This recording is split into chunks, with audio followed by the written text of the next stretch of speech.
بسم اللہ الرحمن الرحیم۔ السلام علیکم۔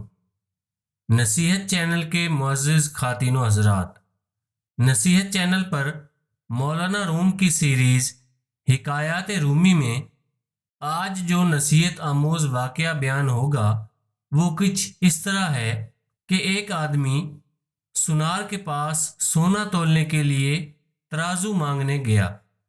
سونار نے کہا کہ میاں اپنا رستہ لو، میرے پاس چھلنی نہیں ہے۔ اس نے کہا مذاق نہ کر بھائی، مجھے تو ترازو چاہیے۔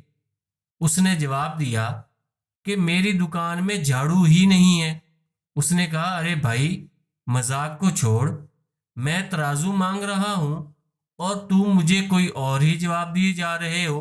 سونار نے جواب دیا کہ حضرت، میں نے تمہاری بات سن لی تھی، میں بہرا نہیں ہوں، تم بوڑھے آدمی ہو، ہاتھوں میں ریشہ ہے اور تمہارا سارا جسم کانپتا ہے، تمہارا سونا بھی کچھ برادہ اور کچھ چورا ہے، اس لیے تولنے میں ہاتھ لرزے گا اور سونا گر پڑے گا۔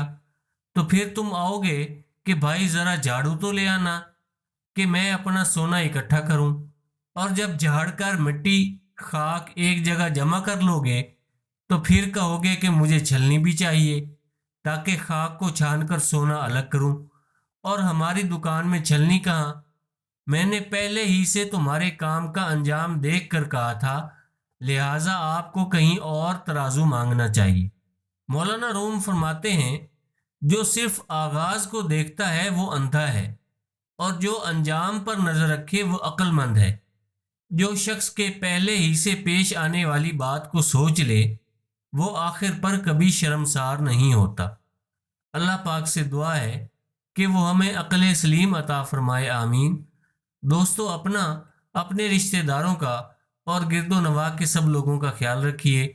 اگر ویڈیو پسند آئی ہے تو اسے لائک اور شیئر کر دیں، اور اگر آپ نے ابھی تک ہمارے چینل نصیحت کو سبسکرائب نہیں کیا تو سبسکرائب کر لیں۔ جزاک اللہ۔